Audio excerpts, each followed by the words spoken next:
সুপ্রিয় দর্শক শ্রোতা, পাড়ায় মেরে ফেলবো টিভির পক্ষ থেকে আপনাকে স্বাগতম। আমি মিস্টার পাশা, পাড়ায় মেরে ফেলবো টিভির একজন সিনিয়র রিপোর্টার। আজকে আমাদের এই অফিসে হাজির করেছি এমন এক সাবাল রে, সে নাকি টিকটক করে করে পুরো দেশে ভাইরাল হয়ে গেছে। পাড়ায় পাড়ায় টিকটক করে। ওরে আমি আজকে 20 বছর ধরে রিপোর্ট করি, এনো ভাইরাল হতে পারলাম না, আরো ভাইরাল হয়ে গেছে। এই এই তোর নাম কি? আমার নাম হচ্ছে থাক, নাম বলা লাগবে না, তোর নাম শুনে আমি করবো কি? এই তোর বাড়ি কোথায়? আমার বাড়ি। হাট! তোর বাড়ি শুনে আমি কি করবো? ওরে তোর বাড়ি গেলি তুই কি আমার খাদি দিতে পারবি নাকি? 1 কেজি ব্রয়লার মুরগির দাম জানিস? যাই হোক, আমরা মূল কথায় আসি। তুই যে তুই টিকটকার, একটা টিকটকার।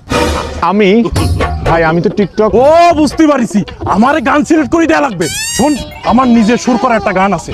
বন্ধু 3 দিন তোর বাড়িতে গেলাম, একদিনও দেখা পেলাম না। পরের দিন যদি দেখা হয় তোর একদম পাড়ায় মেরে ফেলবো। আমার মতো সুন্দর করে এই গানটা তুই গাবি, গা। ভাই আপনার কোথাও ভুল হচ্ছে, আমি টিকটকার না। তুই টিকটকার না সেটা ঠিক আছে, কিন্তু আমার ভুল হচ্ছে মানে, এই তুই আমার ভুল ধরেছিস, তোরে কিন্তু একদম পাড়ায়